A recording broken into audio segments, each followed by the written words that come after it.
राजनीति की परिभाषा इतनी आसान होती तो आज अच्छे अच्छे बुद्धिजीवी किसी अंगूठा छाप नेता को अपना गुरु नहीं मानते, या अच्छे बुद्धिजीवी नेता जनता की समस्याओं का समाधान करने के लिए संघर्ष करते हुए नजर नहीं आते। खैर, राजनीति की भी अजीब विडंबना है। दावा तो सब जनता का भला करने का करते हैं, लेकिन जनता किसका भला करे इसका सवाल का जवाब अपने पक्ष में लाने के लिए सब कुछ दांव पर लगा देते हैं। पूर्वांचल की राजनीति भी इसी अधर में फंसी हुई है। विपक्ष सत्ता की तलाश में है तो सत्ताधारी चुनाव रूपी परीक्षा में टॉप करने के लिए बेताब है। अब पूर्वांचल की राजनीति में वैसे तो कई दल हैं, लेकिन गाजीपुर के अंसारी बंधु और ओम प्रकाश राजभर का असर पूर्वांचल की कई सीटों पर देखा गया है।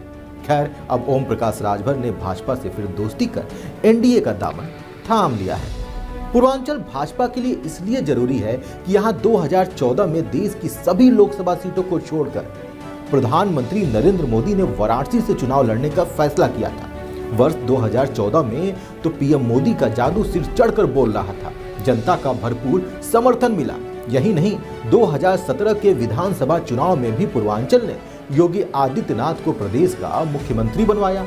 लेकिन 2019 के लोकसभा चुनाव में परिणाम भाजपा की अपेक्षाओं से कमजोर रहे।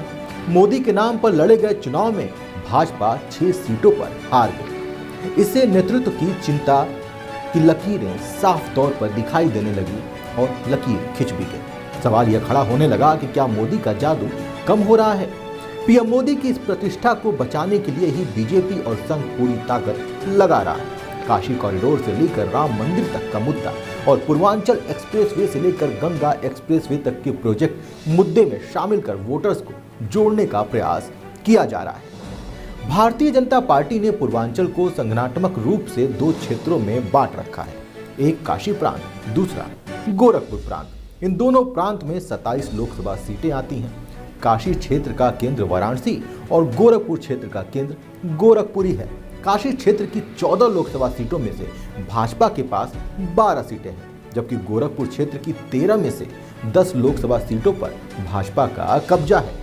दोनों क्षेत्रों की अंबेडकर नगर, गाजीपुर, घोसी, जौनपुर और लालगंज सीट पर बसपा काबिज है। पूर्वांचल की आजमगढ़ सीट को सपा का गढ़ माना जाता था, लेकिन उपचुनाव में यह सीट भाजपा ने छीन ली थी। यहां से निरहुआ चुनाव जीत गए थे, लेकिन आगामी लोकसभा चुनाव में सीट पर सपा के महासचिव शिवपाल यादव के चुनाव लड़ने की चर्चा जोरों पर है। भाजपा ने 2024 में सभी 80 सीटों पर जीत हासिल करने का लक्ष्य रखा है। लिहाजा आगामी लोकसभा चुनाव में अपनी 22 सीटों पर कब्जा बरकरार रखते हुए सपा बसपा के गढ़ ढाना भी पार्टी के लिए चुनौती है।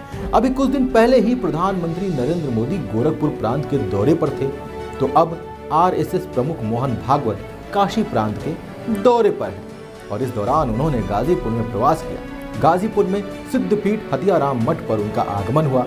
इसके बाद मिर्जापुर के शक्तिशगढ़ स्थित स्वामी अड़ंगड़ानंद आश्रम और काशी विश्वनाथ से संदेश देने की योजना कार्यक्रम में शामिल है। अब बात करते हैं गाजीपुर की। जी हाँ, वही गाजीपुर जहां भाजपा और अंसारी बंधुओं में कांटे की टक्कर देखने को मिलती है, वो चाहे विधानसभा का चुनाव हो या लोकसभा का चुनाव। बावजूद इस लोकसभा सीट पर भाजपा ने 3 बार जीत हासिल की है। भारतीय जनता पार्टी से मनोज सिन्हा यहां से चुनाव जीतते रहे। वर्ष 2014 में उन्होंने बड़े अंतर से जीत हासिल की थी, लेकिन वर्ष 2019 में सपा बसपा गठबंधन से चुनाव लड़ने वाले अफजाल अंसारी ने मनोज सिन्हा को मात दे दी। अफजाल ने मनोज सिन्हा को 1,19,000 वोट से हराया। अफजाल अंसारी को कुल 5,66,082 वोट मिले, जबकि दूसरे स्थान पर रहे मनोज सिन्हा को 4,46,690 मत प्राप्त हुए। इस हार के बाद से ही बीजेपी के लिए यह सीट चिंता का विषय बन गई है। मोहन भागवत अपने प्रवास के दौरान इस सीट पर यह जानने की कोशिश कर रहे हैं कि आखिर वह 1.25 लाख मतदाता कौन है जो बीजेपी से छिटक गया। इसके पीछे का कारण क्या है? चुनाव से करीब 8 माह पहले यह नब्ज टटोली जाएगी कि किस जाति और समाज के लोगों का वोट बीजेपी को नहीं मिला।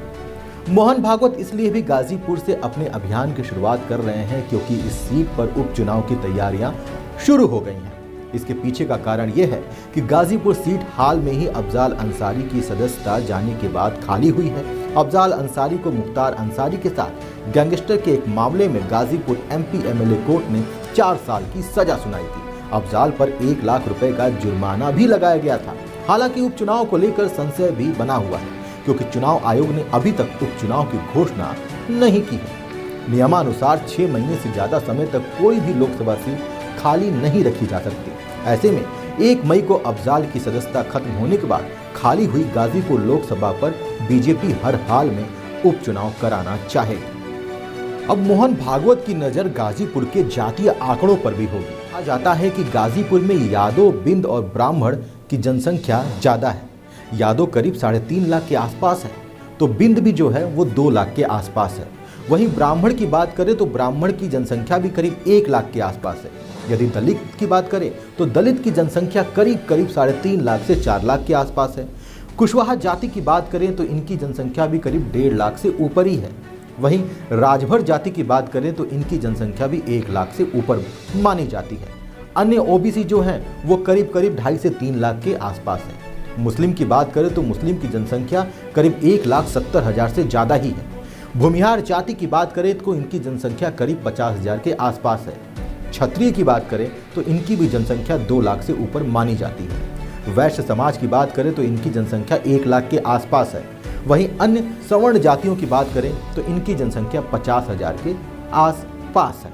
अब इन जातियों का आंकड़ा क्या कहेगा, ये तो देखने वाली बात होगी। ये आंकड़े कितने सही हैं इसकी भी पुष्टि हम नहीं कर सकते, लेकिन मोटी मोटी जानकारी यही सामने निकल कर आ रही है। जानकारों का मानना है कि इस दौरान मोहन भागवत 5 दिन तक गाजीपुर, मिर्जापुर और काशी गोरखपुर प्रांत में आने वाले जिलों का फीडबैक भी ले रहे हैं। वो संगठन के प्रांत और जिला प्रचारक से क्षेत्र की पॉलिटिकल गतिविधियों की जानकारी ले रहे हैं और उनके सवाल कुछ इस तरह के हो सकते हैं, जैसा कि जानकारों का कहना है।